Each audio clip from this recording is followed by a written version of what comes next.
समाधानबोधस्य ज्ञानाञ्जनशलाकया चक्षुरोन्मिलितं येन तस्मै श्रीगुरवे नमः। श्रीचैतन्यमनोभीष्टं स्थापितं येन भूतले स्वयं रूप कदा मह्यं ददाति स्वपदान्तिकं। वन्देऽहं श्रीगुरो श्रीयुतापदकमलं श्रीगुरोन् वैष्णवांश्च श्रीरूपं सागरजातां सहगना रघुनाथान्वितं तं सजीवं साद्वैतं सावधूतं परिजनसहितं कृष्ण चैतन्यदेवं श्रीराधा कृष्ण पदान् सहगना ललिता श्रीविशाखान्वितांश्च हे कृष्ण करुणा सिन्धु दीनबन्धु जगत्पते गोपेश गोपिकान्त श्रीराधाकान्त नमोऽस्तुते। तप्त कांचन गौरांगी श्रीराधे वृंदावनेश्वरी वृषभानुसुते देवी प्रणमामि हरिप्रिये। वाञ्छाकल्पतरुभ्यश्च कृपा सिन्धुभ्य एव च पतितानां पावनेभ्यो वैष्णवेभ्यो नमो नमः। नमः ॐ विष्णुपदाय कृष्णपृष्ठाय भूतले श्रीमते भक्तिवेदान्त स्वामिन् इति नामिने। नमस्ते सरस्वते देवे गौरवाणी प्रचारिणे निर्विशेष शून्यवादी पाश्चात्य देशतारिणे। जय श्री कृष्ण चैतन्य प्रभु नित्यानंद श्री अद्वैत गदाधर श्रीवासादि गौर भक्त वृंद। हरे कृष्ण कृष्ण कृष्ण हरे हरे, हरे राम राम राम हरे हरे। हरे Krishna Prabhuji's Mataji's, welcome to this morning's discussion on Srimad Bhagavatam as part of the Bhakti Vaibhav course. So does anyone recollect what did we discuss last time? Prabhuji's Mataji's, Hare Krishna. What was the topic for discussion? Apollo.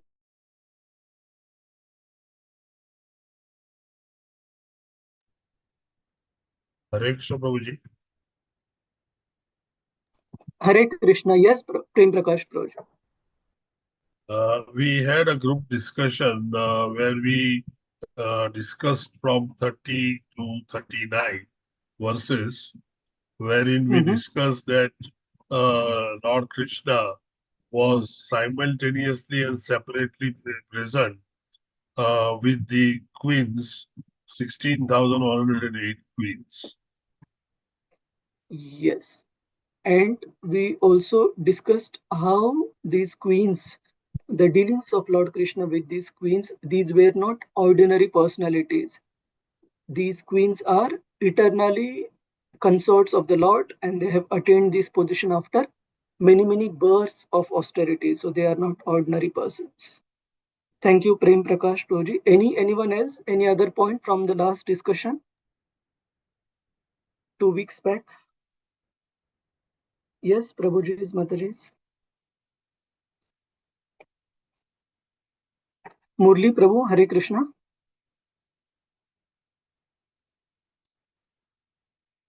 You want to share something, Prabhuji? You have unmuted yourself. All right. Any other devotees? Adidev, Gopesh, Prabhu, Hare Krishna. Any point from our last discussion? Can I request devotees to keep the cameras on, please? If you want, take few minutes to be in a proper state. But if you are comfortable, please keep the camera on so that it is more personal dealing. Adidev Gopesh Prabhu, Hare Krishna. Can you unmute?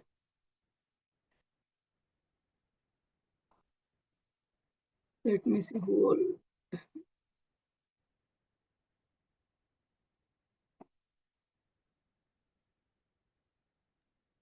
Hare Krishna, Prabhuji.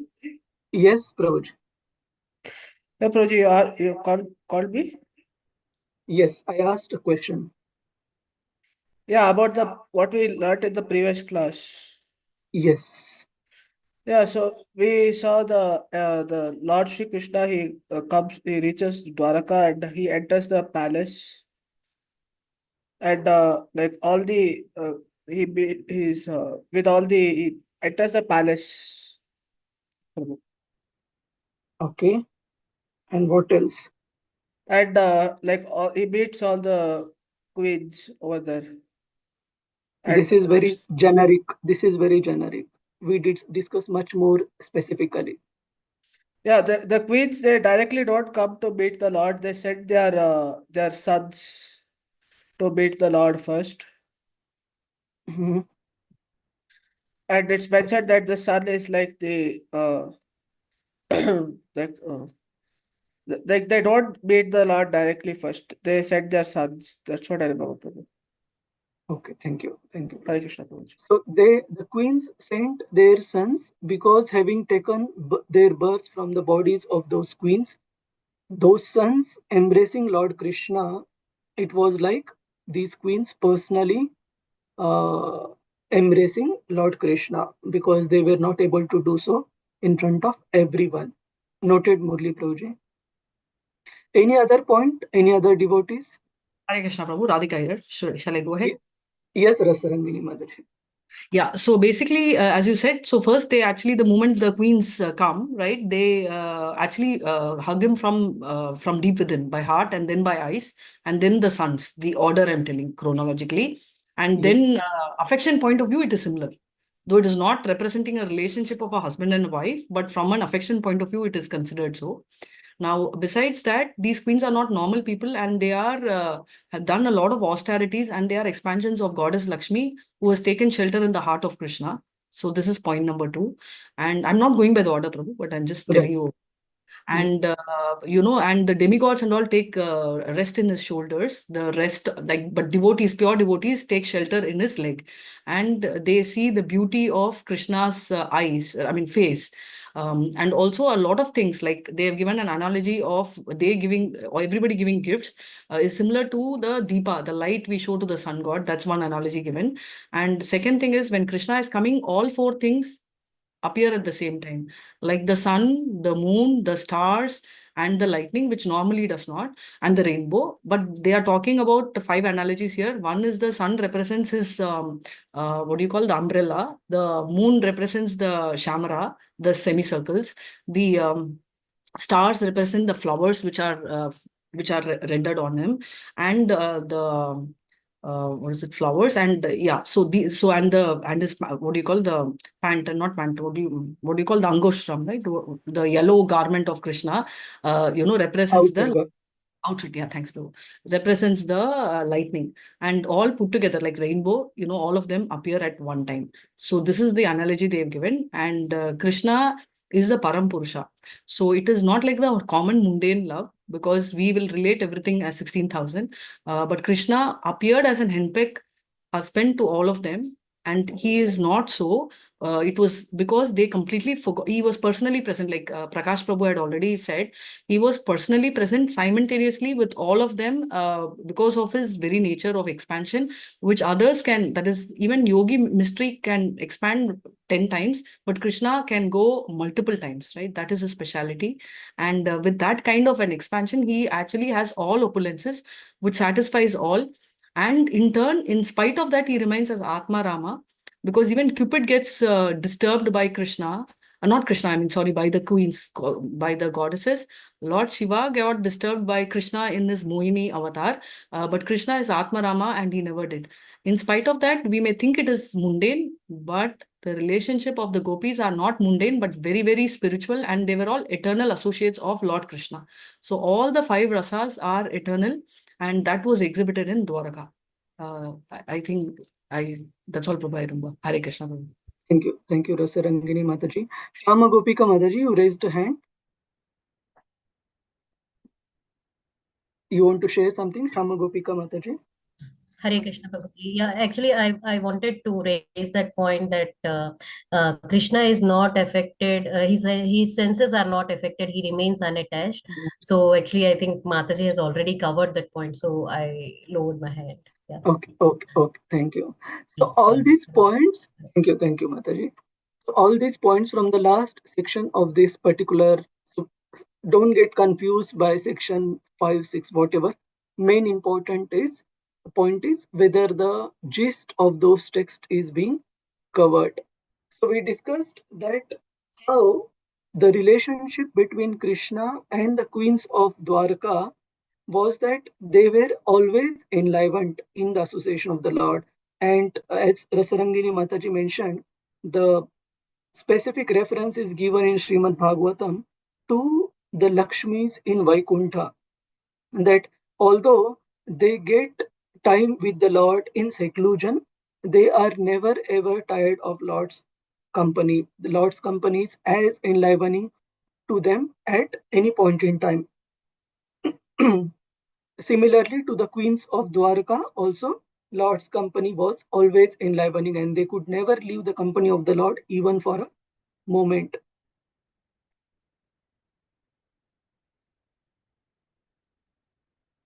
And these queens, they were not ordinary queens. So I have stated some part of the purport. Any devotee would like to read the second point, Prabhuji's, Mataji's? Anybody will go through few points so that it is good revision. Rohini Mataji.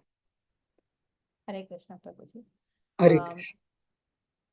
So the women among whom he lived as their husband are not, therefore, women of this mundane world, but are eternally related with him as transcendental wives, a position which they attained by perfection of devotional service. That is their competency. His wives, therefore, appear like mundane women, but factually they are all transcendental liberated souls, perfect manifestations of internal energy. Text 35. Thank you. So all these are quotations directly from Srila Prabhupada's purport. So here Prabhupada is mentioning that these queens of Dwarka are expansions of the internal energy. They are the manifestations of the internal energy of the Lord, the pleasure potency of the Lord. So they are not ordinary personalities. They are the manifestations of goddess of fortune in the Vaikuntha planet. And they have attained this position not out of their own sentiments for Lord Krishna, but after performing austerities for many, many hundreds of lifetimes. So qualification wise, understanding wise, both wise, these persons are not ordinary personalities, the wives of the queens of Dwaraka. Usha Kamat Mataji, please go ahead. You wanted to read through, Usha Mataji? Okay, Rohini Mataji, please continue. Okay. Key lessons. Although the queen's beautiful Hare smiles Krishna. Usha Mataji, please go ahead. Sorry, Prabhuji. Can you hear me? Am I audible? Yes, Mataji, you're audible. Okay. Yeah. Text 36 to 39, Lord's transcendental character. Although the queen's beautiful smiles and furtive glances were all spotless and exciting, and although they could conquer Cupid himself, they could not agitate the senses of the Lord. Text 36. So, Etat just Ishanam one second. Ishasya. One second. Yes. Hold on. Let's Yes. go to this particular verse, and there are more comparisons are given about the beauty of these queens, how Cupid would get attracted, and also mention of Lord Shiva is also there. So let's go through that translation. 36. Yes, Mataji, read through the complete translation. Although the queens. Yeah. It's not on the screen, Prabhuji. Only the slide is showing. Oh, sorry, 1 second. Hold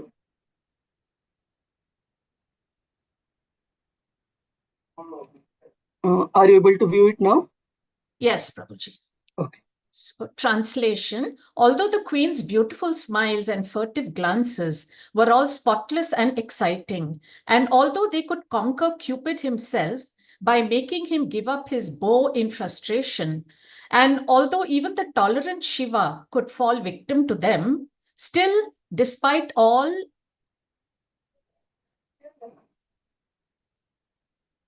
their magical feats and attractions, they could not agitate the senses of the Lord. Yes. What lesson we can learn from this, Prabhuji's Mataji's, about Lord Krishna's position in relation to the queens? What conclusion we can draw from this? Ucha Mataji? Yeah. Please go ahead, Mataji. He is Atmarama, self-satisfied. He doesn't require anybody to satisfy his desires. He is unlimited. Yes, thank you, Indira Mataji. Indira Mataji, your initiated name I forgot. Indu Lekha Mataji. Ishwari Murari Priya Mataji. Yes, Mataji. So, although Lord Krishna was externally showing himself as handpicked and as very attached to the queens, he still remained completely Atmaram.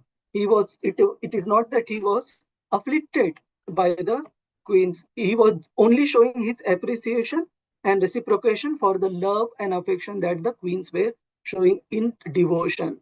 But Lord completely remained unaffected because of their beauty. So now we come back to the slides. 1 second.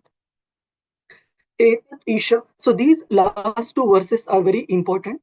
So just as a conclusion, we will recite these verses and then we'll go to the meaning. So these prove Lord's position as Etat Ishanam Ishasya. These verses explain Lord's divinity, how he was. 1 second. Etat Ishanam Ishasya. Ucha Mataji, you want to recite the verse? We'll Yes, follow Prabhuji. Yes, Prabhuji. Etad Ishanam Ishasya. Etat Ishanam Ishasya. Prakritisto api tad gunaihi. Prakritisto Tadgunaihi. Na yujatyate sadatmasthair. Na yujyate sadatmasthai. Yatha buddhistad ashraya. Yatha buddhistad Translation. Yes.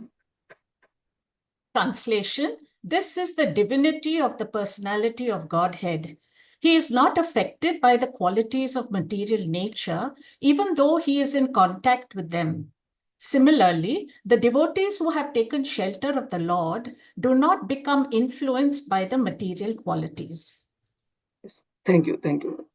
So Hare in the initial part of this particular chapter, we saw that how different paraphernalia of the Lord, even the matter, when it comes in touch with spirit, it acquires the spiritual qualities. It becomes spiritualized. All of us, we remember Prabhuji's Mataji's, this particular point, which we had discussed in the beginning part of this particular chapter. So now it is explained that if matter becomes transformed in contact with the divine, in contact with the spiritual, then how can the Supreme Personality of Godhead, who is the Supreme Divine Self, he be afflicted or he be affected? He cannot be affected by any of these qualities of material nature. And similar to the Lord, the devotees who take shelter of the Lord, they also do not become influenced by the material qualities. And then we come to the last verse of this chapter, which is the conclusion. And we'll also see part of the purport of 39th verse. Yes, Usha Mataji, please continue. Yeah. Tameni re abala mudhaha. Tamani re abala mudha. Strainam chano vratam rahaha. Let us Jainam Chanuvrtam Chanuvratam Raha. Apramana vidho bhratur. Apramana Apramana Vidobhatu. Vidobhatu Ishwaram matayo yatha. Ishwaram Ishwaram Matayo Matayo Yata. Yatha. Yes, translation. Translation: the simple and delicate women truly thought that Lord Krishna, their beloved husband, followed them and was dominated by them. They were unaware of the extent of the glories of their husband, as the atheists are unaware of him as the supreme controller. Thank you, Mataji. Rasarangini Mataji, can you check the background sound, please?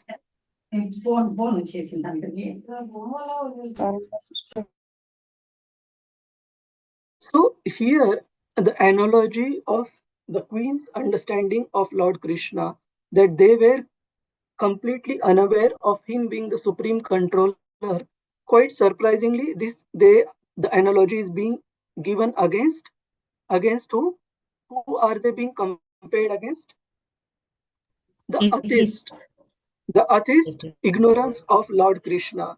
So from the poetic point of view, it may look very strange. How come Srimad Bhagavatam is comparing the unawareness of the queens who are the topmost devotees of Lord Krishna, just below gopis, we can say, with that of atheist. So what conclusion we can draw from this, Prabhuji's, Mataji's? Why are the queens of Dwaraka unaware about Lord Krishna's position? What is the reason? Due to the Yogamaya Yeah, potency. due to the Yogamaya potency, true. But why would Yogamaya potency act in that particular manner? If this doesn't happen, then what would happen? Hare If Krishna the Prabhuji. yes, Adidev Prabhuji. They cannot Sorry, they Adidev cannot Prabhuji. have that relationship with Lord Krishna. Okay. Yes, Okay. yes, correct, Mataji. So Okay. if Yeah. Yes, Prabhu. the queens of Dwaraka, they remain cognizant of Lord Krishna's position as the supreme personality of Godhead, then basically there will be no difference between the mood of Dwaraka Vasis and Vaikuntha Vasis.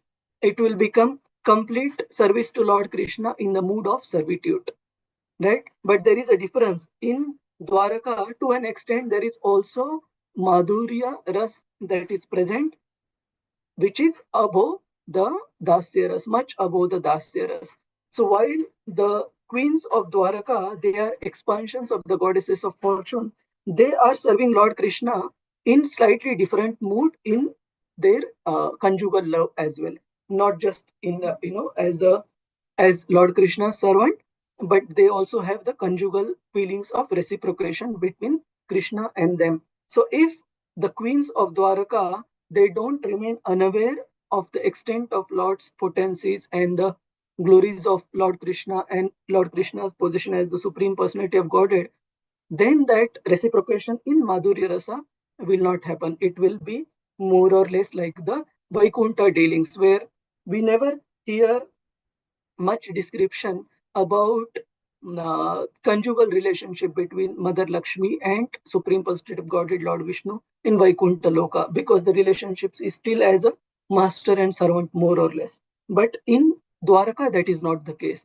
Time and again, it is explained how Krishna acted like a henpecked husband. So the dealings were much more amorous and conjugal in Dwaraka when compared to uh, the Vaikuntha relationship. So any questions, comments, Prabhuji's, Mataji's? Is it too philosophical, this last section? Let me come back to the slides 1 second. Aditya Prabhu, sorry, you were saying something, Prabhuji, please come again. I was trying to answer the question, Prabhuji, which Mataji answered. Okay. So let's go to the, yes, 1 second. So Srila Prabhupada mentions by the Leela Shakti of the Lord, the queens had forgotten about the supremacy. And we just saw the reason why this particular Leela Shakti of the Lord was acting on the queens. Now we conclude with this particular part of 39 purport. Any devotee would like to read through this? And Geeta Pradeep Mataji, Hare Krishna. So Hare other Krishna. devotees also keep your hands on. So I will ask you for the next purport. Yes, Mataji. Hare Krishna. Hare Krishna. Conclusion, chapter 11. In other words, even the personal associates of the Lord do not know him perfectly well. So what to do the thesis writers or mental speculators know about the transcendental glories of the Lord? The mental speculators present different theses as to his becoming the cause of the creation, the ingredients of the creation, or the material and efficient causes of the creation, etc. But all this is but partial knowledge about the Lord. Actually, they are as ignorant as the common man. The Lord can be known by the mercy of the Lord only, and by no other means. But since the dealings of the Lord with his wives are based on pure transcendental love and devotion, the wives are all on the transcendental plane without material contamination. SB 1.11.39 purport. Hare Krishna. Thank you, Mataji. So the point is, no one can literally claim that he knows Krishna as he is. And Srila Prabhupada is explaining that if the personal associates who are living with Lord Krishna day in and day out, they don't know him perfectly well, then what to speak of anybody from the external circle, including the mental speculators and the thesis writers. They can never understand the transcendental glories of the Lord. So whatever they are going to write or going to put forth, it will have its limitation, and definitely they would never be able to understand Lord Krishna as he is.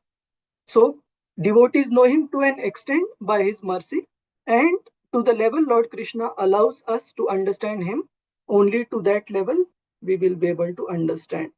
And even in the earlier part of Canto 1 of Srimad Bhagavatam, Suta Goswami gives a very nice analogy. He gives the analogy of different types of species or different types of living entity species who are able to fly, having different capacities to fly. Like in purport, Srila Prabhupada explains about a mosquito being able to fly, a sparrow being able to fly, a housefly being able to fly, and also some of the birds of prey like hawks and all, they are able to fly miles up in the air. So there is a difference between the flying ability given to each of these birds or insects. Similarly, even for devotees, different devotees, based on how much mercy of the Lord they have received and how much, in a way, yeah, mercy means permission from the Lord they have received to understand him fully, they are able to describe him to that particular extent. And in the same way, Suta Goswami mentions very important thing. He says that even if our ability to understand Krishna may be limited, but we should still engage that ability in describing the Lord as much as we can. Only then our intelligence, the power of intelligence, the power of understanding, it will remain chaste. Otherwise, it will be unchaste if we don't try to glorify the Lord and explain the Lord based on our limited understanding. That intelligence that has been granted to us by Supreme Lord, it will not remain chaste if we don't describe the Lord. So with this, we conclude chapter 11, which was basically Lord Krishna's entrance into Dwarka. So coming back to, there is a continuation. Let me just change the slides.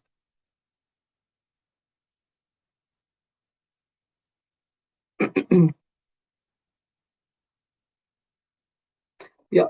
So we saw in our last discussion also that how the original question that came from Shaunakadi Rishi about the birth of Maharaj Parikshit, the answer to this particular topic started by Suta Goswami describing the night of the 18th day of the war of Kurukshetra, when the war had just ended, how in the night Ashwathama, in order to please his master, killed all the sleeping sons of Pandavas, the 5 sleeping children who were not yet fully grown, who were not armed at all. And then the topic went on further to describe that how subsequently Uttara was attacked in her womb by the weapon of Ashwathama, the fiery weapon of Ashwathama, and how did Lord Krishna protect the child within the womb of Uttara. So that was the point when the answer was still on the lines of the original question, because the sages of Naimisharanya, they wanted to hear about the birth of Emperor Parikshit.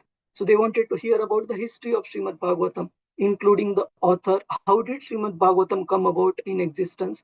About the author, Srila Vyasadeva, how did he feel the inspiration to write Srimad Bhagavatam? And then the speaker of Srimad Bhagavatam, and then the primary listener of Srimad Bhagavatam, the primary audience of Srimad Bhagavatam, namely Maharaj Parikshit. However, we say that once Suta Goswami started describing about Lord Krishna protecting the child within the womb, the topic subsequently went to Queen Kunti's prayers to Lord Krishna, which was not originally part of the question that were asked by the sages. And then subsequently topic also moved on to Yudhishthir Maharaj requesting Lord Krishna to stay for some more time, and Lord Krishna along with Pandavas visiting the place where Bhishma Dev was departing from this world, and Bhishma Dev's instruction, and so on and so forth. So Suta Goswami basically went into ecstasy, remembering Lord Krishna. And Srila Prabhupada personally will also put focus on this in the uh, purport of first verse in this particular chapter, chapter number 12, birth of Emperor Parikshit.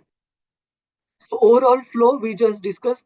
The Canto 1 started with first 6 questions by sages of Naimisharanya, answers to those first 6 questions, which were to the point. And then from the 4th chapter onwards, it moved to the history, including the author, including the speaker, and the primary hearer of Srimad Bhagavatam, Parikshit Maharaj. And then the topics specifically went into the birth and activities of Maharaj Parikshit, birth activities and deliverance of Maharaj Parikshit, even his departure. So now, as part of their inquiries, the sages led by Shaunakadi Rishi are bringing Suta Goswami back to the same question, that thank you for explaining about Lord Krishna staying further in Hastinapur, Queen Kunti's prayers, Yudhishthir Maharaj's dealings with Lord Krishna, Bhishma Dev's interaction with Pandavas. But now, let's come back to the question. So as part of this particular chapter 11 and chapter 12, we just saw the connection. So now the sages of Naimisharanya led by Shaunakadi Rishi are bringing the focus back to the original question about birth of Maharaj Parikshit. And 2 important points come up in this particular chapter very, very prominently. One is the glorious leadership qualities of Maharaj Yudhishthir, which we will, Krishna willing, will go through a bit more into details as part of today's discussion.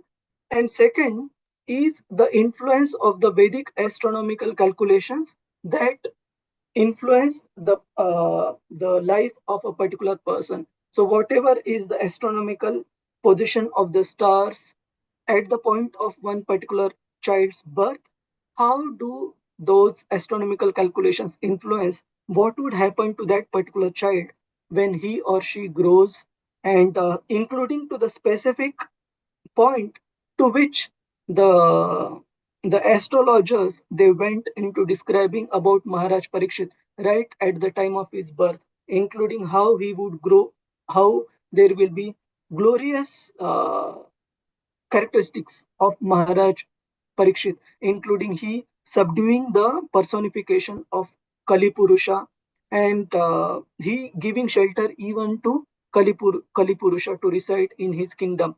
And subsequently, how he would be meeting untimely death due to the uh, excessive punishment meted out in the form of a curse by the son of Brahmana, Shringi, uh, son of Shamik Roshi named Shringi, and subsequently how the degradation of the overall Brahmana class as well as degradation due to the Kali Yuga will start with that particular curse, and subsequently how Maharaj Parikshit would meet his death in the form of uh, the bite by a snake bird, Takshaka. So all this was mentioned based on the Vedic astronomical calculations about Maharaj Parikshit right after his birth by the Brahmanas. So we will dwell a bit more into it. So this probably will come up for discussion in the next session. But first point we will definitely try to cover today. Breakdown of this particular chapter. Yeah, so the sages of Naimisharanya turn their inquiries back to the original question.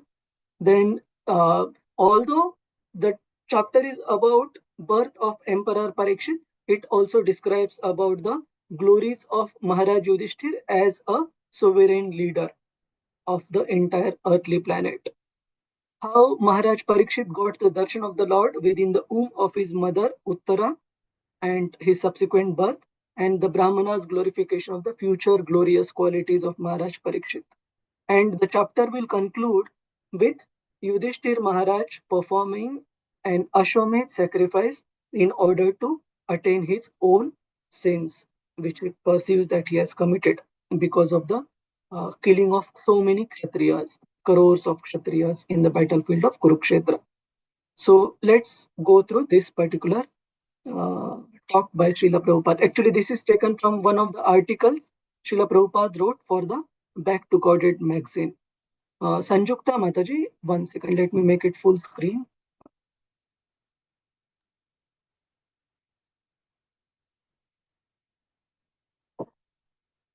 Yes, Mataji, please. Hare Krishna Prabhuji. Dandavat Pranam. Dandavat. Srila Prabhupada Uvacha, prepared to go to Krishna. Parikshit Maharaj was cursed to die, but he was given 7 days time. You king shall die after 7 days, being bitten by a serpent. This was the curse given to him. He accepted it. He could have co- co- counteract it. He was a Vaishnava. He was very powerful, but he thought, yes, I am the offender. The Brahmana boy has cursed me. I shall accept it.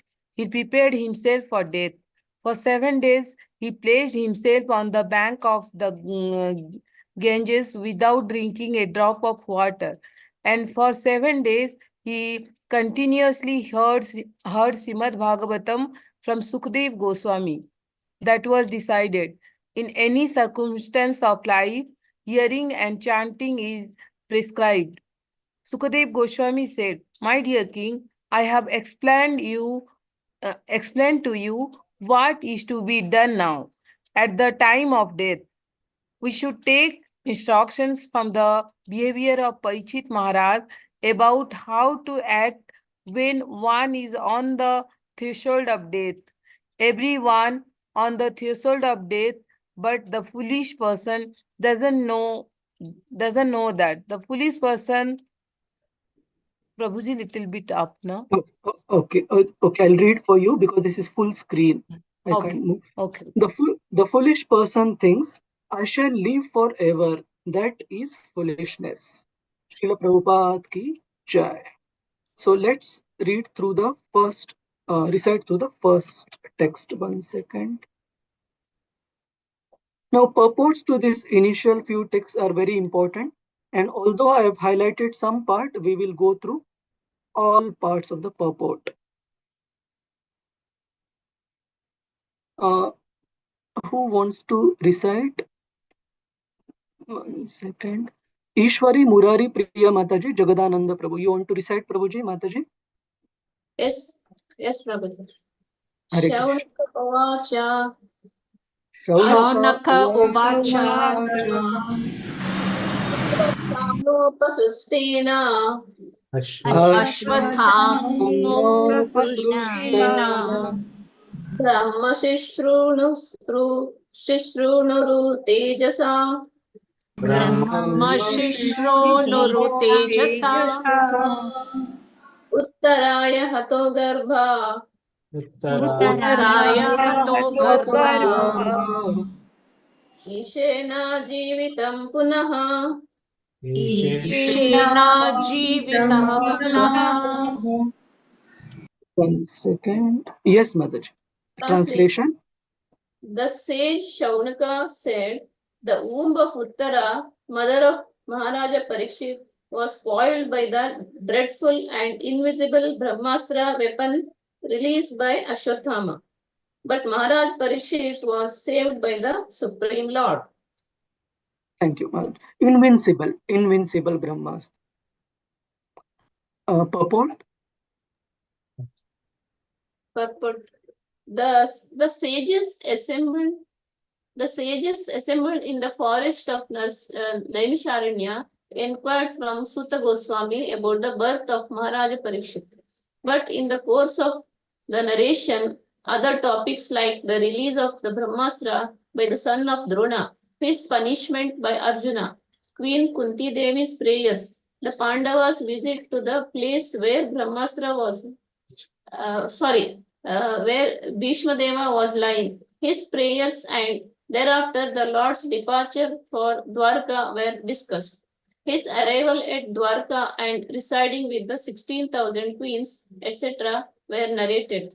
The sages were absorbed in hearing such descriptions, but now they wanted to turn to the original topic, and thus the inquiry was made by Shaunaka Rishi. So the subject of the release of the Brahmastra weapon by Ashwatthama is renewed. Hare Thank Krishna. you. Thank you, Mataji. So we see after the Lord has arrived in Dwaraka, suddenly the sages led by Shaunaka Rishi, they are again coming to the seventh, where we were in the seventh chapter before the prayers of Queen Kunti started. So they have brought Suta Goswami's attention back to the original question to continue from this particular point. Whatever he described in between is fine, but let's get back to this particular track. So there is continuation. Let me see the devotees. Suddenly devotees have lowered their hands. Who want to recite? Next one. Sada Tushta Achyuta Prabhuji. Hare Krishna. Hare Krishna. Om Namo Bhagavate Vasudevaya. Tasya Janma Mahabuddhe. तस्य जन्म महाबुद्धेः Mahabhuddhe Karmani cha Mahatmanaha. कर्माणि च महात्मनः Nidanam cha Yataivasit. निधानं च यथैवांसि Vase Sapretya Gatavan Yatha. प्रेत्य गतवान् यथा. So before we go to the translation, one question might arise that the sages of Naimisharanya, led by Shaunaka the Rishi, they were all great renunciates. So what had they to give and take with hearing the details about birth of a prince, about Maharaj Parikshit? Why were they so much interested? So that is answered in the second line of the verse. Karmani cha mahatmanaha. That devotees are not interested about hearing about any materialist for that matter. But for Maharaj Parikshit, he not only happened to be a prince, but more importantly, he was also a Mahatmanaha, a great devotee of the Lord Krishna. So they are asking, tell us about his birth and also about his activities of this Mahatma. And what type of activities? Activities while Maharaj Parikshit was living on this earth, and Nidanam cha yathai vasit. That means what happened? How did he face his death in a glorious manner? And what destination did he achieve after leaving his body? So all this the sages of Naimisharanya are very interested in knowing. So, materially speaking, although Maharaj Parikshit is just a prince, but spiritually, transcendentally speaking, he was a great devotee of the Lord. That's why they were very interested. Yes, Prabhuji. Translation. Translation. Srila Prabhupada ki jai. How was the great Emperor Parikshit, who was a highly intelligent and great devotee, born in that womb? How did his death take place, and what did he achieve after his death? Yes, thank you, Prabhuji. Continue with the purport. Purport, the king of Hastinapur, now Delhi, used to be the emperor of the world, at least till the time of the son of Emperor Parikshit. Maharaja Parikshit was saved by the Lord in the womb of his mother, so he could certainly be saved from an untimely death due to the ill will of the son of Brahmana. Because the age of Kali began to act just after the assumption of power by Maharaja Parikshit, the first sign of misgiving was exhibited in the cursing of such a greatly intelligent and devoted king as Maharaja Parikshit. Thank you, Prabhu. We'll take a pause here.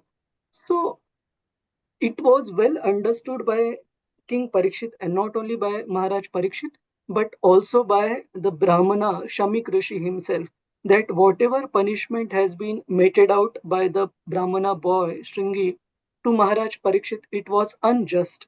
And can we think of reasons, Prabhuji's, Mataji's, why that punishment was unjust? Even if we consider error in judgment on Parikshit Maharaj's side, in terms of he putting a dead snake around the neck of Shamik Rishi, even if that was a mistake, what Shringi did was a bigger mistake. It was not at all justified. Can we think of reasons why that curse was unjust from Shringi's side? Hare Krishna. Devotees can raise hands. Yes, Rasarangini Mataji, please go ahead. Prabhu, it's a very trivial issue in the sense what Parikshit did, and the punishment should always match the mistake done. But the punishment was actually a capital punishment, which was generally offered for someone who kills people, or grave punishment. What Parikshit did was definitely not grave, and being a ruler and a representative of Lord and a devotee of Vishnu, saved like by Vishnu, this was like a gross error of judgment and entry of Kali Yuga. Thank you. Thank you, First one. Mataji. So one point we will cover here. One particular point Rasarangini Mataji mentioned is the punishment was not compatible or consistent with the mistake or slight error in judgment which Parikshit Maharaj had done by putting a dead snake. It did not do any material harm to Shamik Rishi. He was just disturbed because of hunger and thirst for that particular moment. So that was one reason. What could be the other reason to explain that Shringi's was a mistake by giving curse? Maybe we'll ask devotees who have not spoken at all till now. Divya Rukmini Mataji, Hare Krishna. Hare Krishna Prabhu. Actually, it's not for a Brahmana.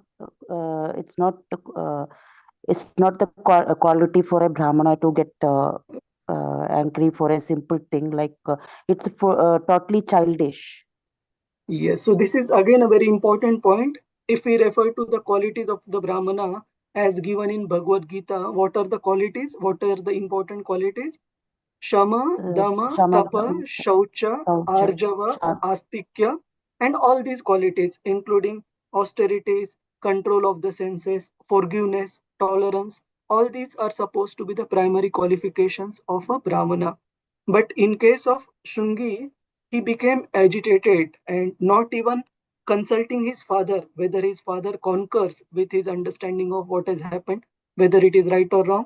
This boy was playing with his friends actually, and when he came to know that this particular incident has happened, he gave curse at that particular point only, where he was playing with his friends.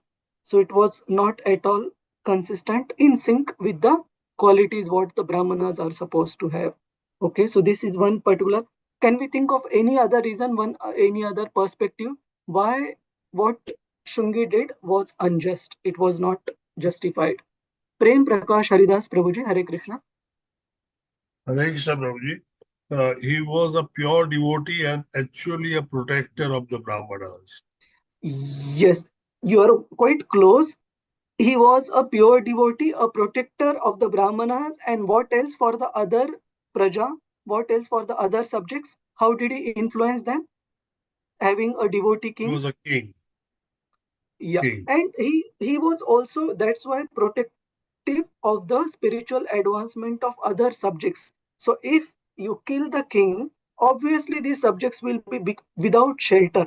So not only would it affect Maharaj Parikshit because of this, this curse won't just affect Maharaj Parikshit.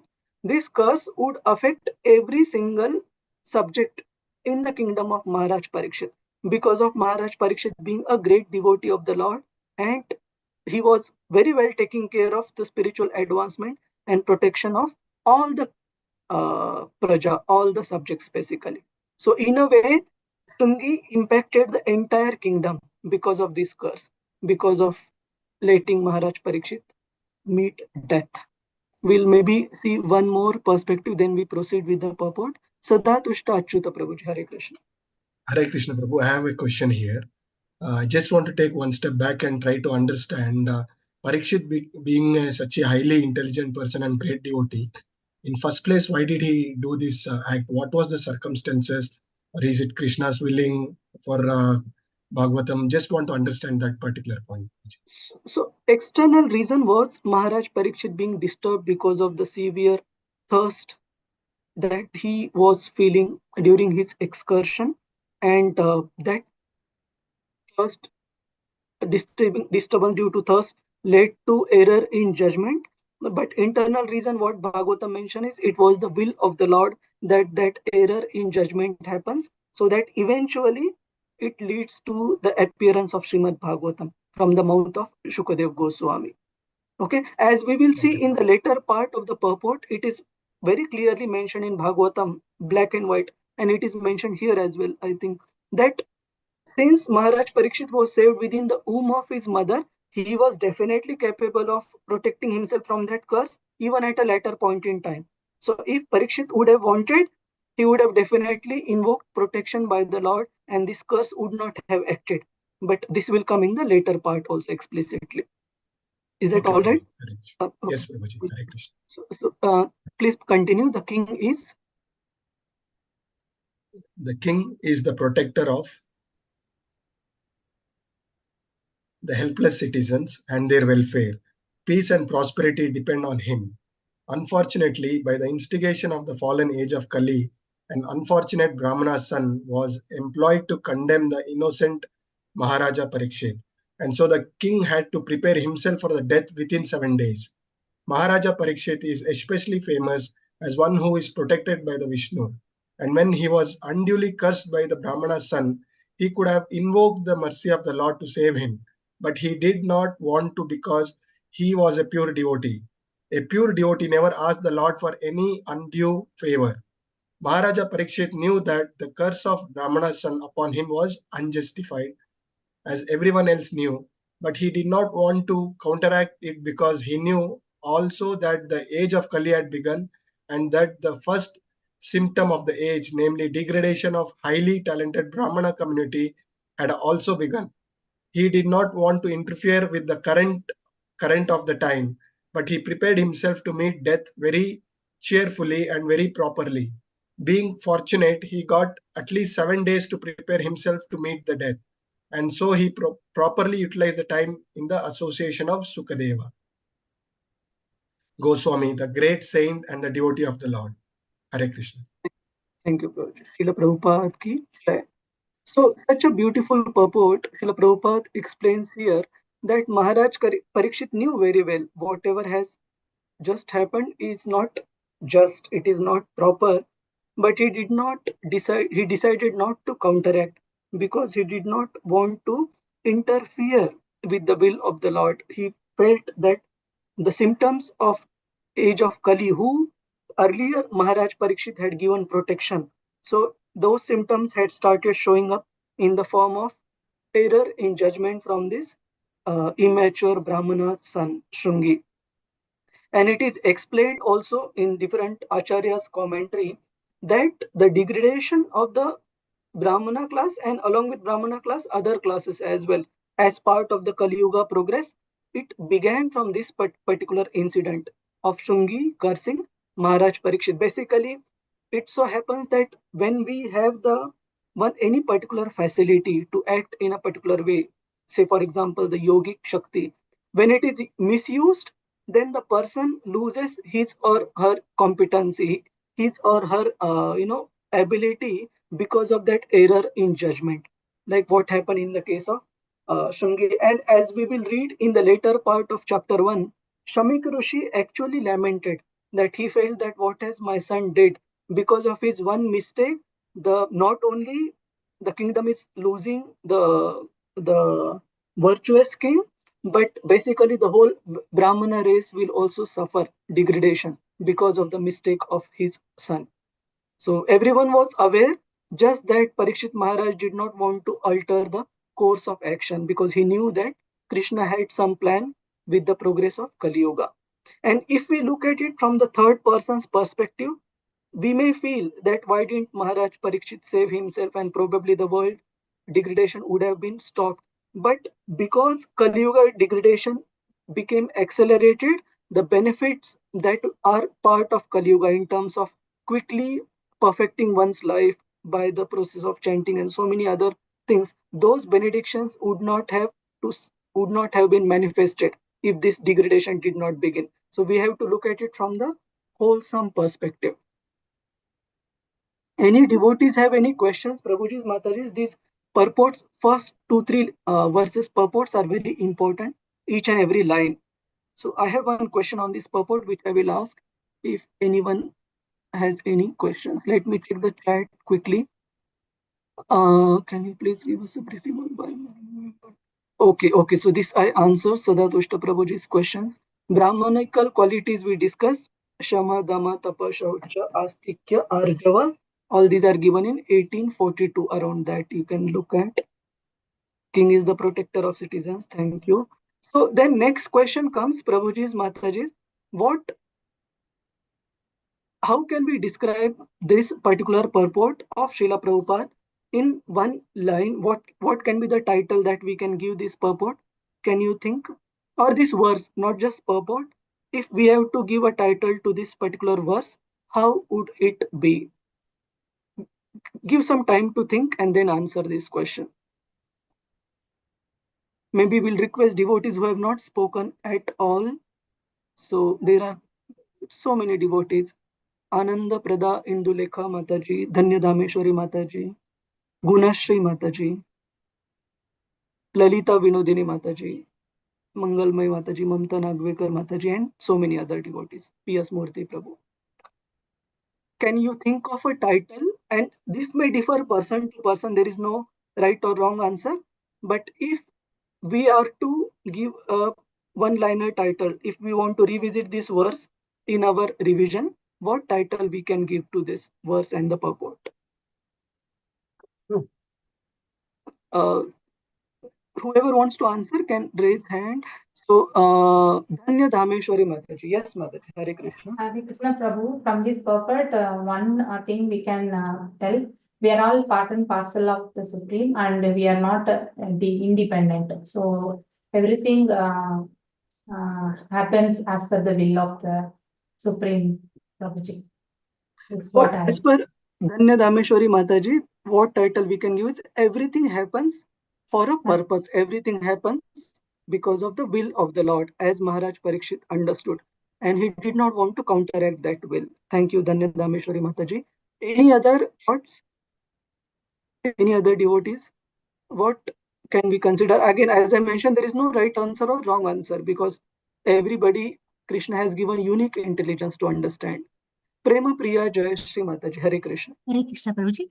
Early indications of the Kali Yuga. Sorry, come again.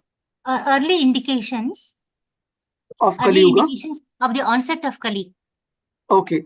Early indications of the onset of Kali. Yes, as we mentioned that the degradation of the Brahmana class as well as other classes and onset of Kali started with this particular action of Shringi. Thank you, Prema Priya Mataji. Maybe we'll have one more devotee, Gunashri Mataji. Hare Krishna. Hare Krishna Prabhuji, activities of interest for devotee.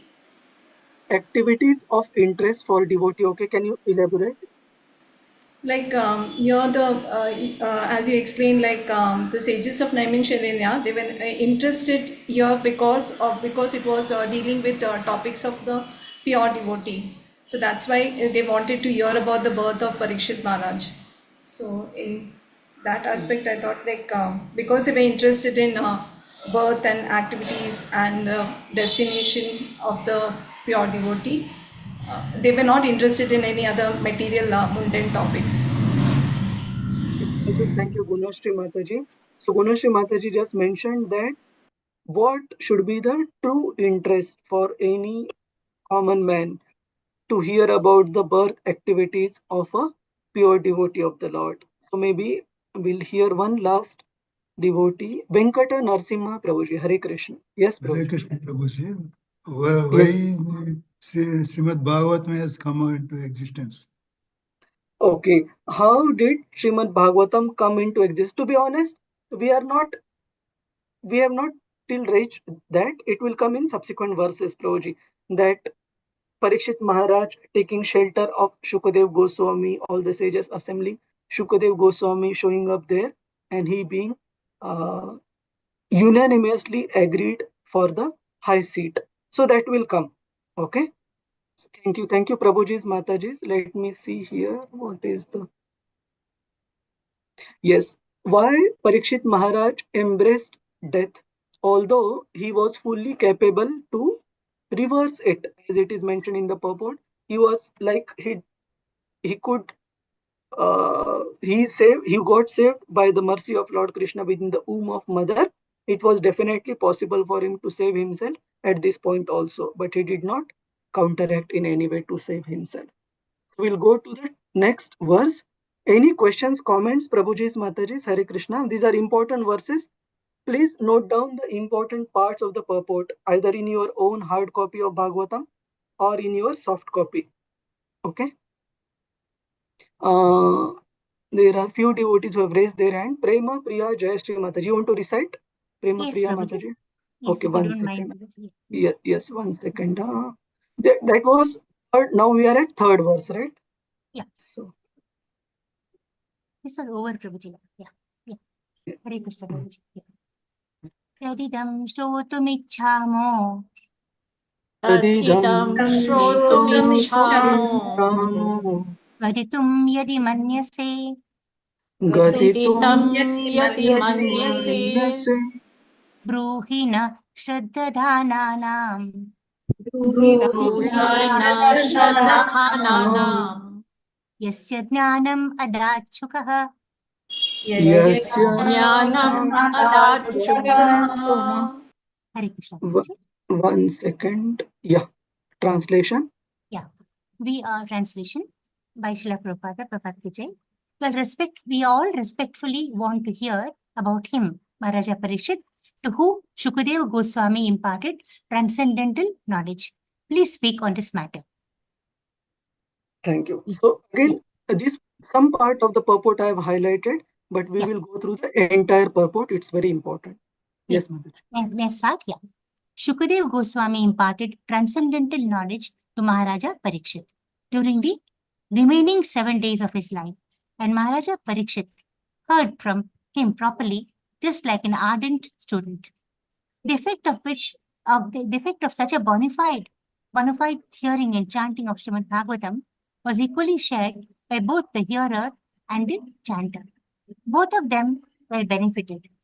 Out of the nine different transcendental means of devotional service to the Lord prescribed in the Bhagavatam, either all of them or some of them or even one of them are equally beneficial if properly discharged.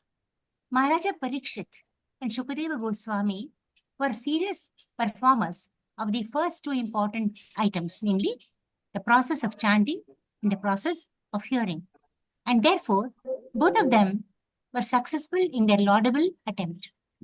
Transcendental realization is attained by serious hearing and chanting, and not otherwise. There is a type of spiritual master and disciple much advertised in this age of Kali. It is said that the master injects spiritual force into the disciple by an electric current generated by the master, and the disciple begins to feel the shock. He becomes unconscious, and the master weeps for his inexhausting his store of so-called spiritual assets. Such bogus advertisement is going on in this age, and the poor common man is becoming the victim of such advertisement. We do not find such folk tales in dealings of Shukadeva Goswami and his great disciple Maharaja Parikshit. The sage recited Srimad Bhagavatam in devotion, and the great king heard him properly. The king did not feel any shock of electric current from the master, nor did he become unconscious while receiving knowledge from the master. One should therefore become a victim of these unauthorized One should not. One should not therefore become a victim of these unauthorized advertisements made by some bogus representative of Vedic knowledge. The sages of Naimisharanya were very respectful in hearing about Maharaja Parikshit because of his receiving knowledge from Shukadeva Goswami by means of ardent hearing. Ardent hearing from the bona fide master is the only way to receive transcendental knowledge, and there is no need for medical performances or occult mysticism for miraculous effects. The process is simple, but only the sincere party can achieve the desired result. Hare Krishna. Thank you, Mother. Srila Prabhupada ki jai. Jai. So we see in this particular purport, Srila Prabhupada is stressing few very important points. He uses the word ardent to explain Maharaj Parikshit that he was an ardent student. Ardent means very serious. He could feel the urgency. A person who can feel the urgency and the seriousness. And he again uses the word here, such serious hearing and chanting and not otherwise is what is required for transcendental realization. All of us recollect Prabhuji's Mataji's, we had discussed about that story in the introduction to Srimad Bhagavatam about Gokarna and his fallen brother Dhunkari, about his fallen brother Dhunkari, that how this Dhunkari, although in a body of a ghost, in the basically not having a gross body, in a ghostly body, he was part of the audience who heard Srimad Bhagavatam for 7 days. But surprisingly, this Dhunkari who was in that audience in the form of a bamboo stick which had 7 different knots, and each particular day one knot of that bamboo got released, and finally at the end of the 7th day this Dhunkari achieved the Vaikuntha form. So the speaker of Srimad Bhagavatam himself, Gokarna, he was very amazed. He thought that I am speaking Srimad Bhagavatam and so many hearers are hearing Srimad Bhagavatam. How is it out of all these hearers, one who got liberated was my fallen brother, who was not even in the body of ordinary person, but in the ghostly body. And that time it was explained to him that because amongst all these Hare Krishna, Hare Krishna, Krishna Krishna, Hare Hare, Hare Rama, Hare Rama, Rama Rama, Hare Hare.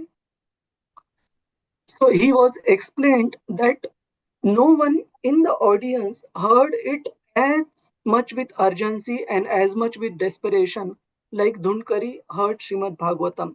So similarly, here also we see this particular quality of Maharaj Parikshit being stressed time and again in Bhagavatam purport, that he was very serious in hearing. That means, like say for example, so many times during the narration, we see Shukadev Goswami checking upon Maharaj Parikshit if he is all right, that my dear sir, you have not had food or drink or haven't slept at all.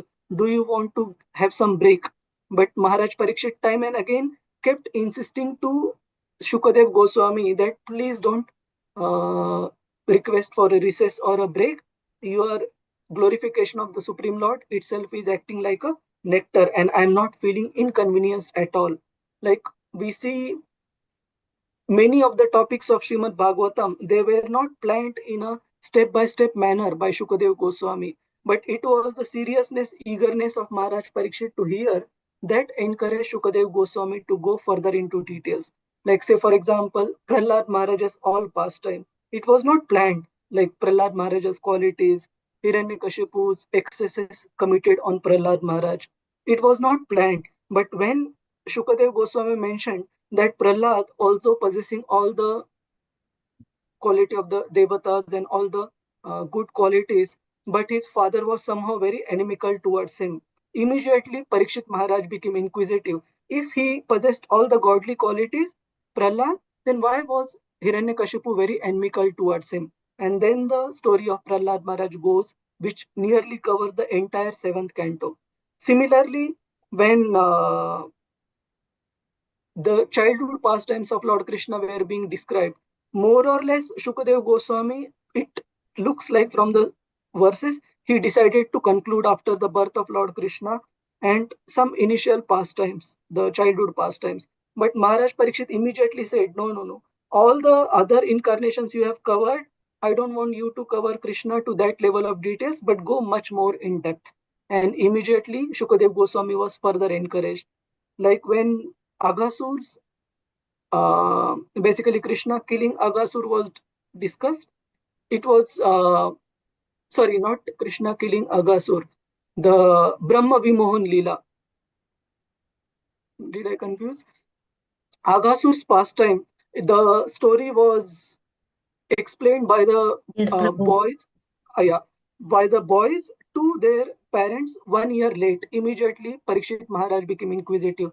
Why did the coward boys explain this particular pastime? Why did they share this 1 year late? Tell us more. And then the Brahma Vimohan Leela came about.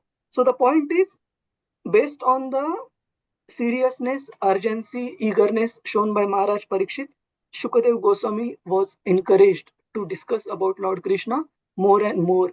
And Srila Prabhupada in the purport is stressing this quality of a hearer being a ardent hearer, hearing being serious business. Then only transcendental realization will come. Otherwise, it will be like a spiritual, spiritual enjoyment, we can say. So the next question comes is, if we have to title this particular purport, which is again an excellent purport, how would we title it? And again, there is no right or wrong answer, but give a thought. If we have to give a one-line title for this particular verse and purport, what would it be? And I won't ask this for all verses because these verses are very important. These purports are very important.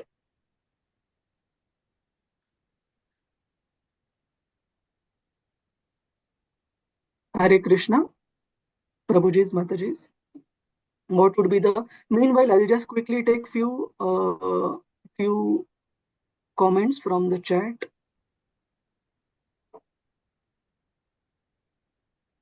So Aishwarya Subhadra Mataji has mentioned, isn't that Shamika Rishi actually forgave the king? He did forgive, but that was very late, Mataji. Like basically Shamika Rishi came to know much later what has happened because he was totally in his meditation. He came to know that his son had cursed and what mistake Parikshit Maharaj had done. So basically, that time the curse was already released from Shringi. So sequence-wise, Shamika Rishi's realization happened. He came to the external senses and realized what had happened after the curse had already been spoken to by Shringi. Hare Krishna. So title-wise, I see Rasarangini Mataji has mentioned fake guru. Is this for this purport, Mataji? Rasarangini Mataji? Yeah, Prabhu, because it talks about the gurus who come and mislead people, with that electric current. That one I was talking about. Mm-hmm. Okay. There on the, Okay. that one. The previous one I had sent another message. I think you missed. I missed. Okay. Ah. Okay. The Parikshit journey to Goloka. Okay. Parikshit journey. That was a second verse I mentioned. Parikshit journey to Goloka. Thank you, Mataji. Let's hear a few more devotees. Prem Prakash Haridas Prabhuji, Hare Krishna.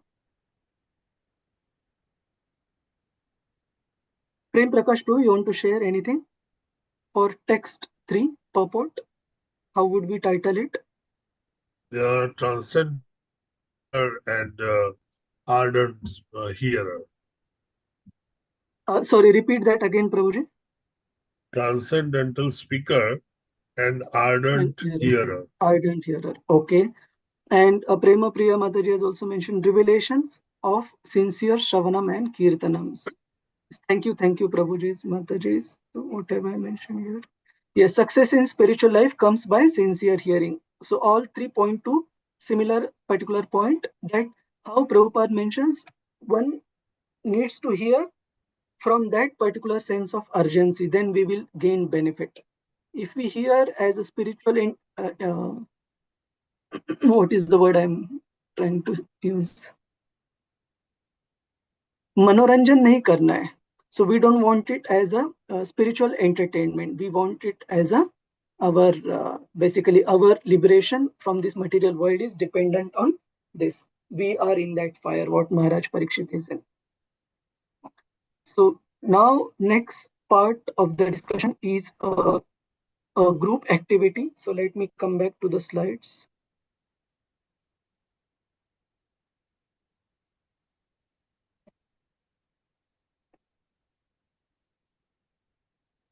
Yes. So we will go through text 4 to 6 as part of the individual breakout rooms, and devotees can read through the purports and list down the exemplary, the glorious leadership qualities of Maharaj Yudhishthir that come out from these verses 4, 5, and 6. And after these qualities are discussed group wise, in your presentation, along with those qualities, stress out which according to you is the most important quality that a leader should have. Okay. So although the chapter is entitled as Birth of Maharaj Parikshit, these verses discuss greatly about Yudhishthir Maharaj's glorious leadership. Is the ask clear, Prabhuji's Mataji's? Can I start the breakout rooms? Yes, Prabhu. Okay, 1 second. Let me put But it it on will the. be good if every group can take one sloka and we can in depth we can analyze, Prabhu. Okay, see, my worry is devotees who take shloka 4 will be at advantage, and who takes shloka 6 will be slightly. Okay. Yeah. No So problem. that's okay. Give me 1 minute. Let me put it on the chat. And take about 7-8 minutes. Okay. And then we.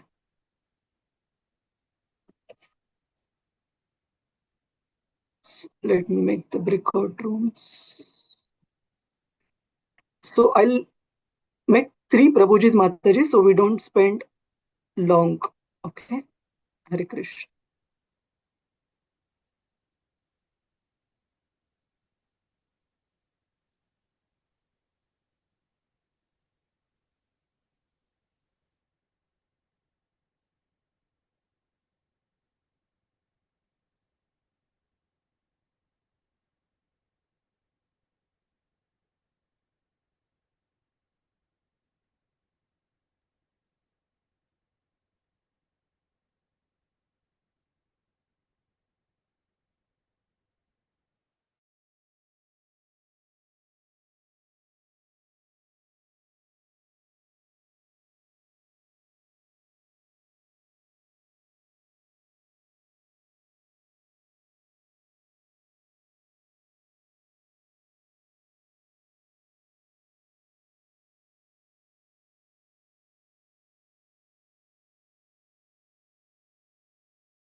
Reena Mataji, Nityangi, Prema, Sia Devi Mataji, Hare Krishna.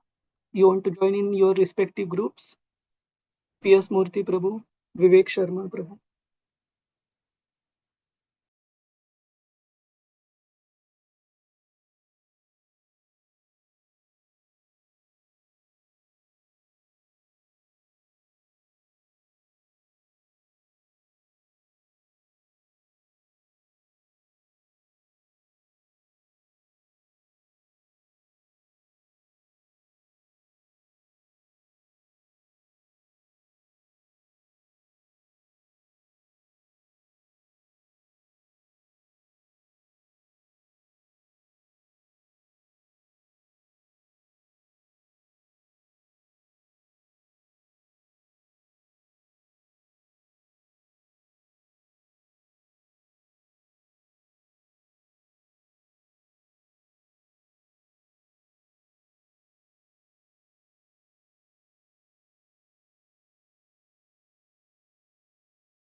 Okay,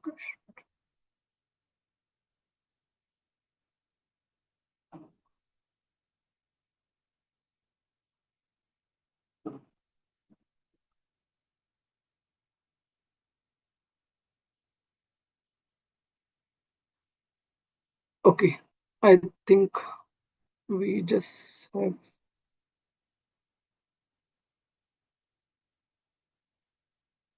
Okay, we have all devotees back in the main room.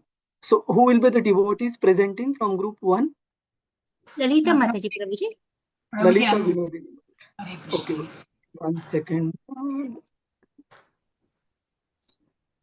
Yes, Lalita Vinodini Mataji. Yeah, 1 minute. See, yes. 1 minute. Yeah, see, like Maharaj Yudhishthira, he didn't have any personal. 1 minute, Prabhuji. Some work going on in my house. Yeah. So he didn't have any personal ambition, nor he had any sense gratification to appease his senses. So that is one of the good qualities he had. And then Maharaja Yudhishthira was he was a personality of goodness, and he wanted everyone under his administration to be Krishna conscious. So which will bring they will become free from the the riffles of material existence. He was an ideal king and like a good father who wants his son to become better than him. Like then he was always concerned about the citizens' goodness, so he strive for that. Like and then for a good father and son, like it's pouring water to the roots, which enliven the whole plant. The whole material world is full of hungry living beings, and hungry is not because of the food, shelter, or sense gratification. The hunger should be like for spiritual on the spiritual platform. And this can be obtained only by the association of good citizens. I mean, good king or something, and like one need to be Krishna conscious. I think I could write only these points, Prabhuji. Know the signs of Krishna already. Yeah. So out of these qualities that you listed and your group discussed, Lalita Vinodini Mataji, what can be drawn as the most important quality for a leader according to the group? He was a very godly man. That's what I felt. He was a very godly man. Being among the kings, he was godly, and he guided his devotees and his prajas in that same manner. Okay, so to explain what Mataji and Group 1 just mentioned, in text 4 purport, Srila Prabhupada writes a very emphatic line. He mentions, but this is a great science which can be learned only by one who knows the science of Krishna. By knowing the science of Krishna, one can become the most perfect man in the world. And unless one has knowledge in this science, all qualifications and doctorate diplomas acquired by academic education are spoiled and useless. Maharaj Yudhishthir knew this science of Krishna. Is it, Mataji? That's what you were pointing to? Yes, Prabhuji. I meant that only. I wrote it in Signs short. of Krishna. Yeah. Okay, thank you, Mataji. So let's go to group 2. And apologies, Prabhuji, we don't want to steal any of your thunder. So maybe we'll read from purport only after all groups have presented. Group 2, who will be presenting? Hare Krishna Prabhu. Yes, Dhanyadameshwari Mataji. Yeah, as Yudhishthira Maharaj being a pure devotee of the Lord and he has knows the science of Krishna. So he was in the process of cultivation of that same thing, and because of that, he acquired the qualities of the administering the subjects in a well disciplined way. Prabhuji, this is one thing that is I got as a gist of the first sloka, that is the fourth one, and the second one is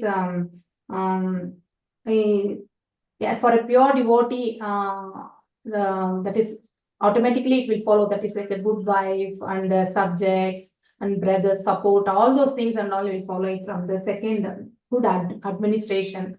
So when the pure devotee, for a pure devotee, these all things will follow. It will fall automatically, Prabhuji. This is one second one I have got from the sloka 5. Actually, the possessions, whatever. So you mean for a pure devotee, everything will automatically fall in place, including wife will be obedient, brothers will be obedient? Whatever they would like to ask, they aspire, what they need, whatever the needs actually they are having, automatically it will fall actually, Prabhuji, for a pure devotee. With Okay. the We'll ask Lord will questions show the in the path. end. Yeah, Prabhuji. The Lord will show the path for them to achieve them. Yes. Third one, as Mataji was mentioning, we have the hunger for the spiritual atmosphere actually here. So that one thing, and which only will be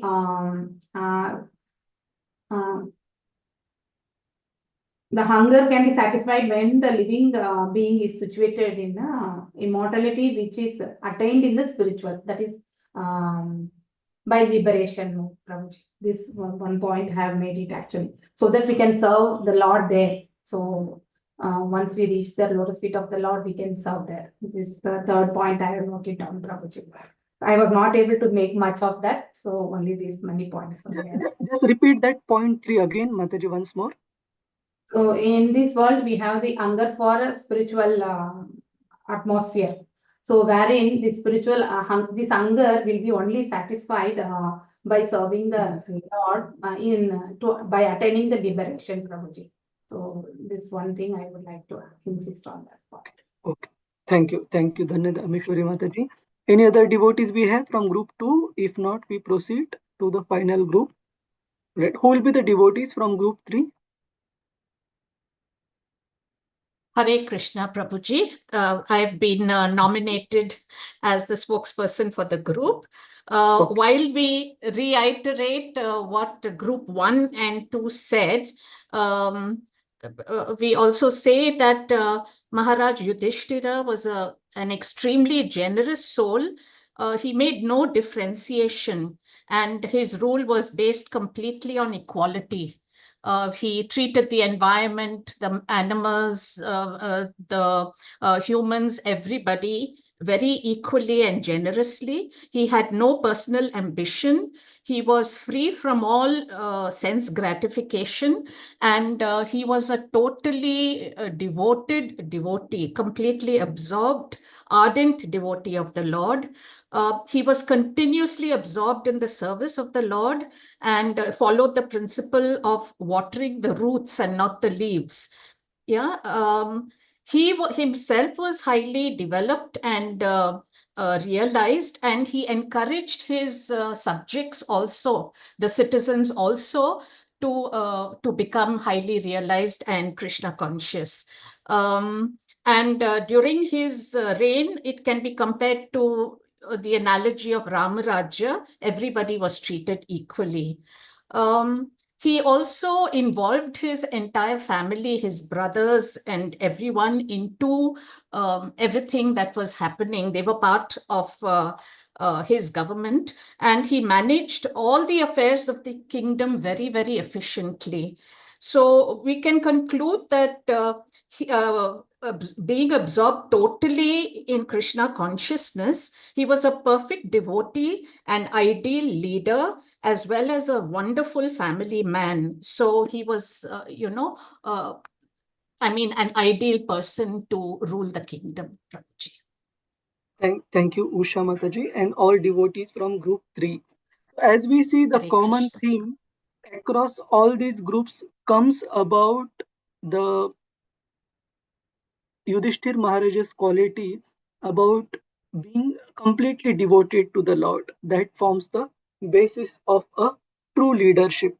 And then the important point what Usha Mataji and the group 3 devotee just pointed out, that Yudhishthir Maharaj's success also lied in the fact that he was able to positively engage all his other family members, especially rest of the Pandava brothers, in administering the rule over the entire kingdom. So there was no competition of sort. So all the brothers, they happily followed the instructions of King Yudhishthir in ruling over the different parts of the world. And when I was joining the group discussion for some of the groups, I saw the mention of Jambu Dweep. So basically, Prabhupada explains in the purports that this particular world is considered based on the scriptures, specifically the earthly planet, to be divided into 7 different islands: America, Europe, Africa, Asia, Australia, and North and South Pole.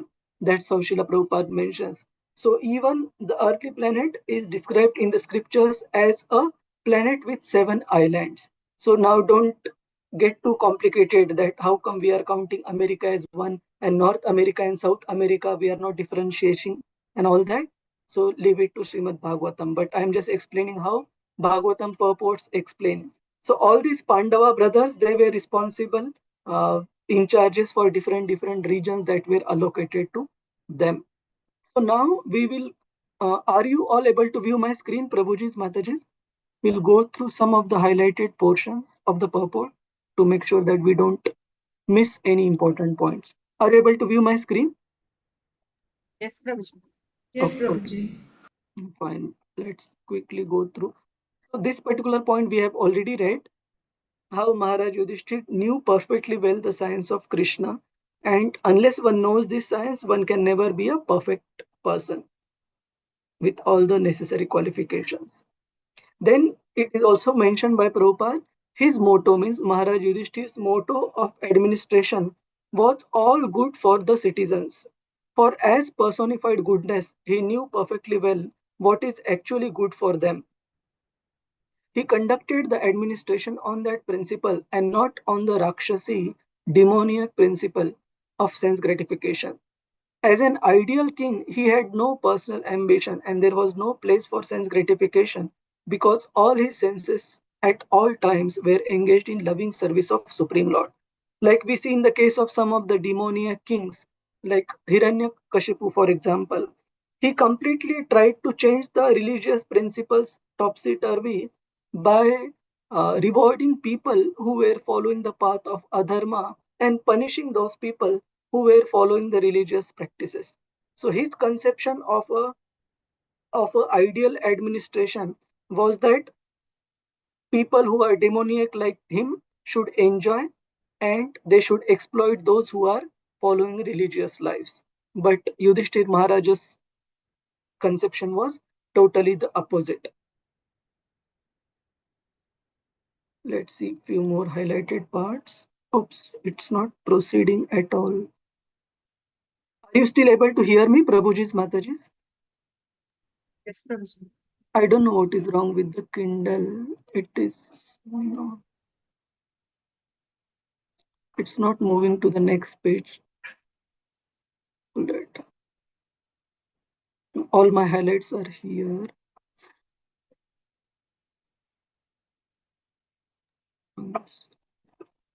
You can close and open it, Prabhuji. Maybe it may work out. Okay, 1 second.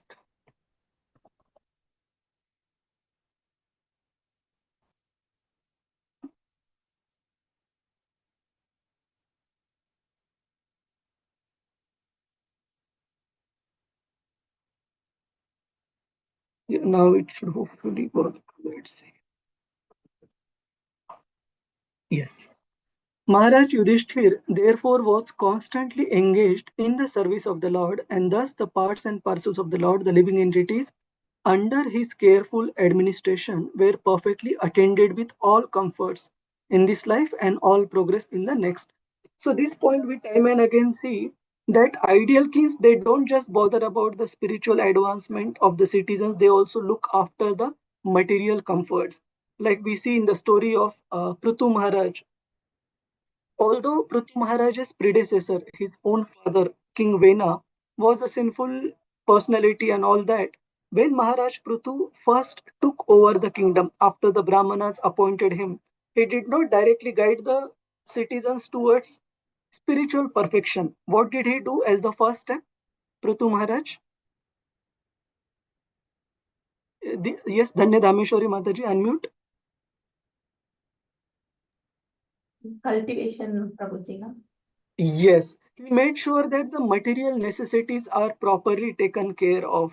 Otherwise, it is not fair for to expect people to take interest in spiritual advancement when their material necessities are not well taken care of. And same also we see about the rule of Maharaj Ugrasen in Dwaraka as well. Lord Krishna as a personally overseeing the administration and execution of the justice was always taking care of the material needs also of the citizens. Very important.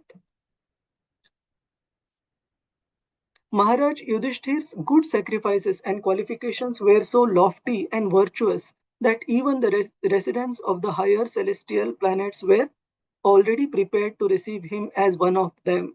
So the news of Maharaj Yudhishthir's good administration had reached even the higher planetary systems. And Srila Prabhupada mentions about the spiritual, the real hunger being the spiritual hunger. But because he was absorbed in the service of the Lord, nothing could satisfy him except Lord's service. So this qualification we saw.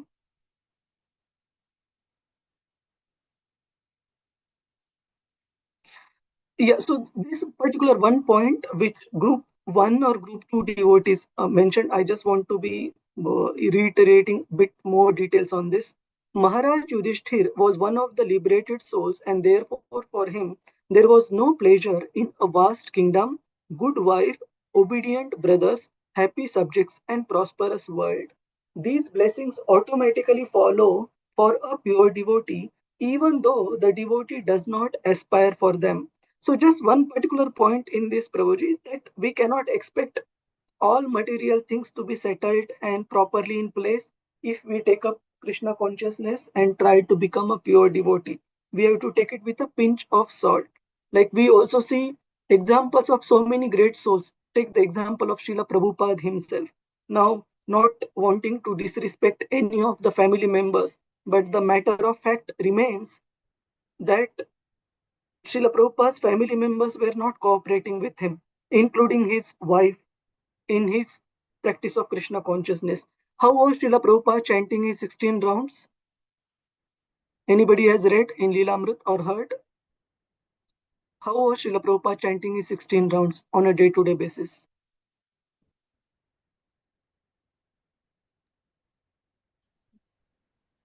Yes, Dhanadhameshwari Mataji or any other devotees? He used to chant four rounds, Prabhuji, initial Yeah. phase actually. Even Yeah. practice like that he used to. That's what I have read once, Prabhuji. Yeah, and specifically it is also mentioned many a times he used to chant sitting on the staircase of his home, not inside. So this also gives a hint that the whole overall atmosphere was not exactly conducive and all 100%.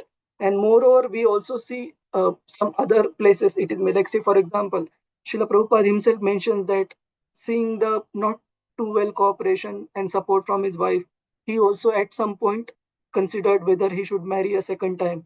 But his father stopped him from that, Gaur Mohan Dey, saying that in a way it is good that you won't be too much attached to wife and it will help you eventually.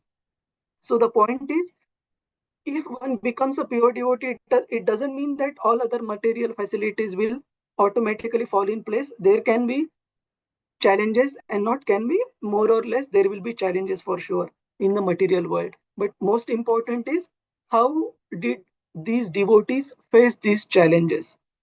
And what to speak of Srila Prabhupada, consider the Supreme Personality of Godhead, say Advaita Acharya, who is Mahavishnu and Lord Sadashiv in Chaitanya Mahaprabhu's pastime.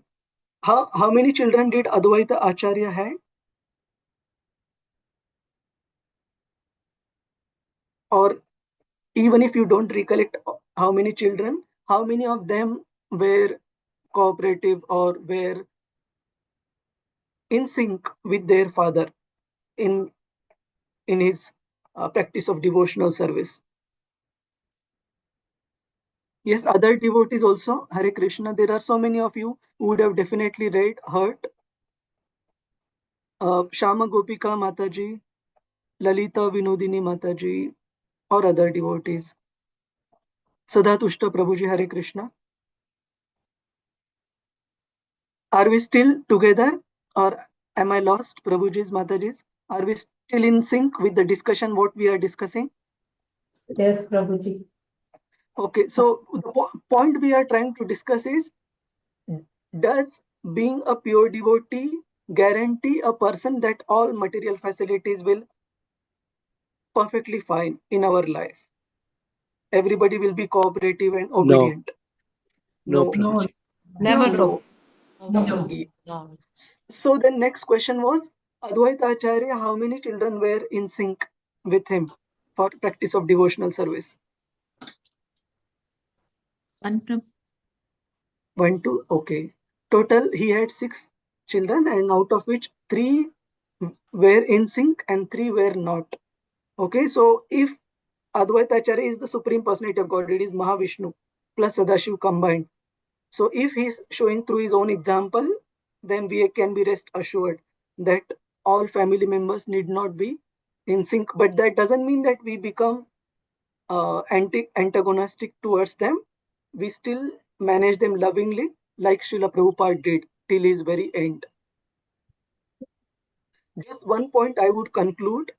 When Srila Prabhupada established ISKCON as an institution, he still took care of whatever material needs of his family. In a way, of course, this is, we can understand it based on the uh, Hare Krishna, Mataji's, Prabhuji's. Some background sound is there.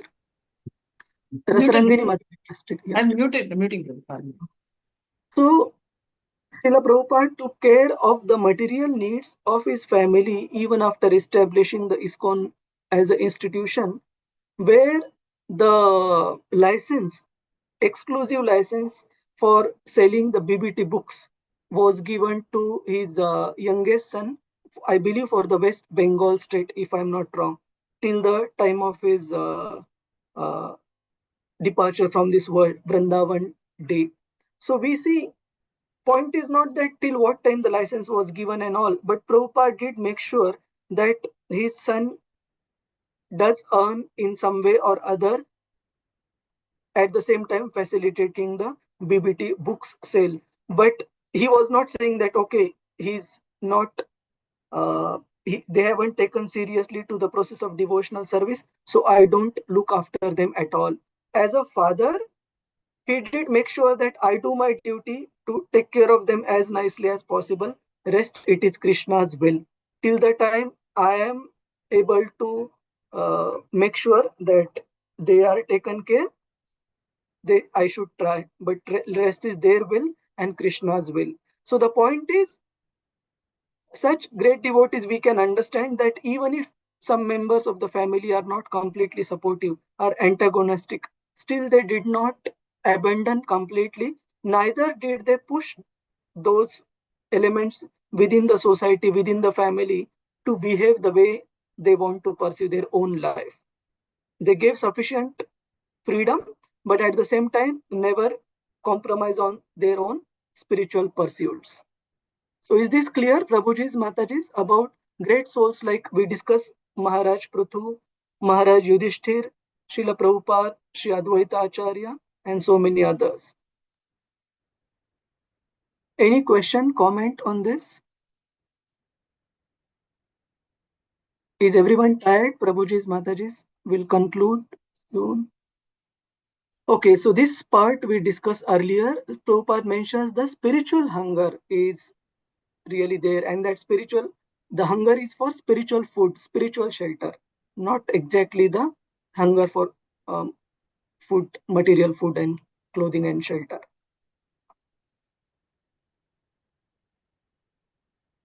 I'll just read this part. This hunger is actually for spiritual food, spiritual shelter, spiritual defense, and spiritual sense gratification. These can be obtained in the association of the Supreme Spirit, Lord Shri Krishna, and therefore one who has them cannot be attracted by the so-called food, shelter, defense, and sense gratification of the material world. even if they are relished by the denizens of the heavenly planets. So this particular word, sense gratification, we usually take it in a negative connotation. But spiritual sense gratification, that means in spiritual world, we have got our spiritual senses, and definitely those senses are fully satisfied in devotional service. So sense gratification is not bad, material sense gratification is bad. Spiritual sense gratification is in relishing service to Lord Krishna. Sense gratification is basically keeping the senses satisfied, but that is proper in spiritual senses, not for material senses. So we proceed. Okay, I think yes, these are the only parts that I had highlighted, Prabhuji's, Mataji's. Do any devotees have any questions? Exam for chapter 11 next week. If all of you are okay, then yes, we will have unit test next week. Okay. Thank you, Mamta Mataji. Hare Krishna. It will be great, Mamta Mataji, if you can join, if you can be in a place where you are okay to keep the video on and participate actively. That will be very nice. Okay, Mamta Nagwekar Mataji. And those of you who could not participate actively today, if we request all devotees to be in a setup where you can participate more actively. Only few devotees are answering otherwise. Any questions, comments, Prabhuji's, Mataji's? If not, we conclude for today. Hare Krishna. Hare Krishna. Prabhuji, exam, Prabhuji, this one, 11 chapter. Next week, Sunday. Yes, I just announced. Yeah, we will announce on the WhatsApp group also. It will be next Sunday for chapter 11. Hare Krishna, Prabhu. Hare Krishna, P.S. Murthy, Prabhuji. Yes, Prabhuji. Prabhu, I will, it will be very difficult for me to do the exam. Okay. Okay, you ping me separately, Prabhuji. We'll see what best, how we can support. Okay? You ping me separately. Thank you, Prabhuji. Hare Krishna, no problem. Hare Krishna. Any other devotees have any questions? Yes, Rasarangini Mataji. Prabhu, playlist I've updated, just an announcement, and the deck you'll update shortly. Yeah, I will update. Yes. Sure. Thank you. Okay. Okay. Thank you all very much. कल्पतरुभ्यश्च कृपा सिन्धुभ्य एव च पतितानां पावनेभ्यो वैष्णवेभ्यो नमो नमः। अनंत कोटि वैष्णव वृंद की जय। वैष्णव ठाकुर की जय। श्रील प्रभुपाद की जय। हरे Krishna. Prabhuji, open book exam, Prabhuji. I will announce. Let me share that sample. I will announce. Most likely it will be in this in August, Mataji. But we'll have to see the date based on the temple opening. We don't want to clash. The opening is there. Yeah, inauguration. Yeah. So after that we will plan, Mataji. Okay. Thank you. Thank you. Hare Krishna. Hare Krishna. Hare Krishna. Hare Krishna, Dandavats. Mamta Mataji, you ping Radhika Mataji for this query, okay? Rasarangini Mataji, you ping her for the slot. Hare Krishna. Hare Krishna. No, Prabhuji, thank you, Prabhuji. Pranam, Prabhuji. Hare Krishna. Hare Krishna, Dandavats. I